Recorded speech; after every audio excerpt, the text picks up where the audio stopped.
بھارتی وزیر اعظم اور بھارتی حکومت الیکشنز کیا اس کا آغاز ہوا ہے کہ بالکل اپنے ہوش و حواس کھو بیٹھی ہے۔ کبھی وہاں پر ہندوتوا کی بات ہوتی ہے، کبھی ہندو انتہا پسند جو ہیں وہ وہاں کی اقلیتیں، خواہ اس میں مسلمز ہوں، خواہ اس میں دلتس ہوں، خواہ اس میں کرسچنز ہوں، خواہ اس میں سکھس ہوں، یعنی ہندوؤں کے علاوہ جو بھی قوم ہندوستان کے اندر بستی ہے اس کی جینا، اس کی زندگی کو اجیرن کر کے رکھ دیا ہوا ہے۔ اور اب جب کہ انتخابات ریاستی سطح پر شروع ہوئے ہیں تب سے کئی طرح کے سٹنٹ وہاں شروع کیے جاتے ہیں۔ مثال کے طور پر یہ کہ بھارت کا جو نام ہے وہ انڈیا ہونا چاہیے، ہندوستان ہونا چاہیے یا بھارت ہونا چاہیے، اس کے اوپر ڈیبیٹ شروع کروا۔ مقصد صرف یہ ہے کہ وہ جو نیشنلزم جو ہے، قومیت پرستی جو ہے، اس کو ابھار کر زیادہ سے زیادہ ووٹ حاصل کیے جائیں۔ ایسی ہی ایک کوشش ابھی حال ہی میں جو بابری مسجد کی جگہ رام مندر کی تعمیر کی تقدیس کے حوالے سے اور تعمیر کے حوالے سے وہاں پر جس طرح سے بھارتی وزیر اعظم نریندر مودی کے جسے مالدیپ کے جو وزراء ہیں وہ اسے دہشت گرد کہتے ہیں، اسے مسخرہ کہتے ہیں اور اسے اسرائیل کی کٹ پتلی کہتے ہیں کہ جب وہ مالدیپ کے جزیروں کے اوپر اپنی حق حاکمیت جماتا ہے اور اس کے اوپر پھر دنیا بھر سے لان تان ہوتی ہے کہ آپ کسی ملک کی جو ٹیریٹوریل انٹیگریٹی ہے اس کو کس طرح سے متاثر کر سکتے ہیں۔ رام مندر کے حوالے سے جس قسم کی سیاست اس وقت مودی سرکار اور نریندر مودی بھارت کے اندر کھیل رہے ہیں اور جس طرح سے ہندوتوا کے نام پر جو ہندو انتہا پسند ہیں وہ وہاں کے مسلمانوں کے خون سے ہولی کھیل رہے ہیں اور جس طرح سے وہاں پر گائے کی جو ذبح کرنے کے حوالے سے واقعات، پھر اسی طرح سے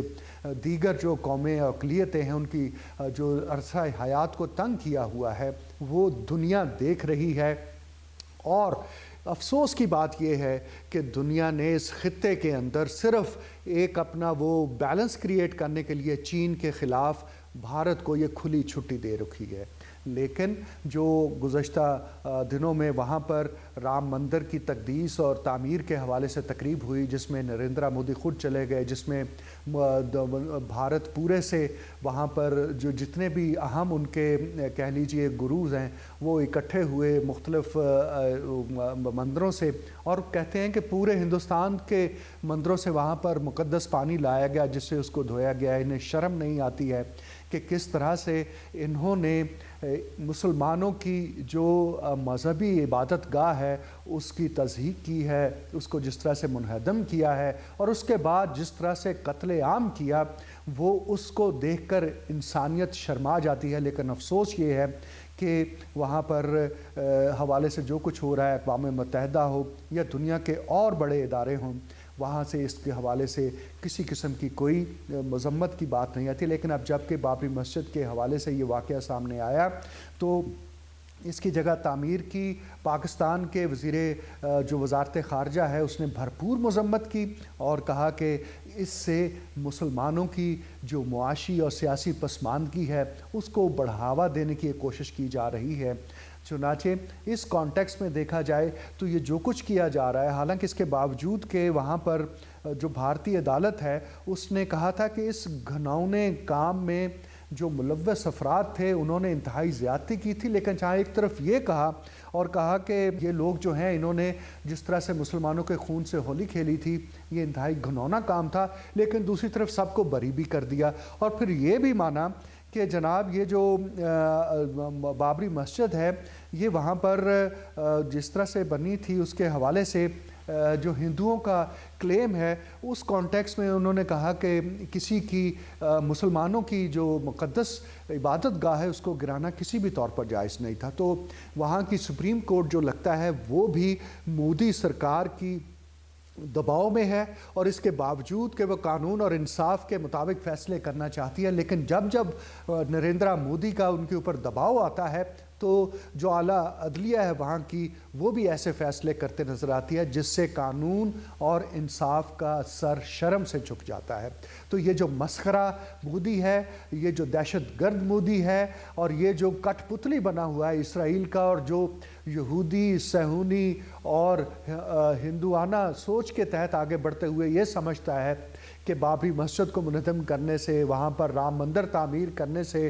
وہ کوئی بڑی تبدیلی لے آئے گا، تو اس کی بہت بڑی بھول ہے۔ 450 برس پرانی مسجد کو منہدم کیا گیا ہے، اور صرف ایک جھوٹے دعوے کی بنیاد پر کہ یہ ان کے رام کی، جو ان کا بڑا دیوتا ہے، اس کی جائے پیدائش ہے۔ تو بھائی یہ جو باتیں ساری ہو رہی ہیں، کیا اس سے اسلام کو کبھی کوئی خطرہ رہا ہے؟ کیا بھارت کے اندر جو کچھ مسلمانوں کے ساتھ پری پارٹیشن ہوتا رہا اور اب جو پوسٹ پارٹیشن ہو رہا ہے، اس سے کیا مسلمان جو ہیں انہوں نے اپنے مذہب کو ترک کر دیا؟ ایسا بالکل نہیں ہو سکتا۔ اسلام ایک سچا، ایک ابدی مذہب ہے۔ حضرت قائد اعظم رحمۃ اللہ علیہ اور حضرت علامہ اقبال رحمۃ اللہ علیہ کے جو خواب تھے، اس کی تعبیر کی صورت میں آج پاکستان ایک آزاد مملکت کے طور پر دنیا کے نقشے پر موجود ہے، اور اس بات کا بین ثبوت ہے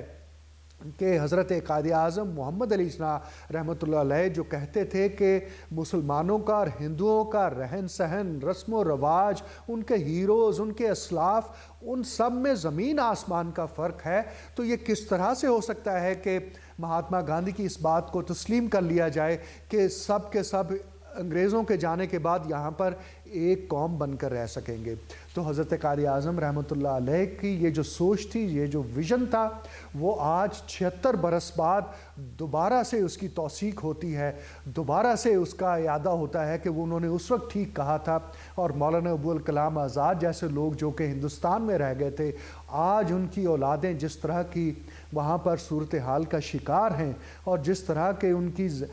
جو سماجی اور اقتصادی پسماندگی کا عالم ہے، اس کو سامنے رکھتے ہوئے یہ کہا جا سکتا ہے کہ وہ دن دور نہیں ہے جب بھارت کے مزید ٹکڑے ہوں گے، جب بھارت مزید تقسیم ہوگا، اور وہاں کی جتنی اقلیتیں ہیں وہ ہندوانہ سوچ کے خلاف اٹھ کھڑی ہوں گی، اور بھارت کے اندر سے کئی پاکستان جنم لیں گے انشاءاللہ۔ شکریہ۔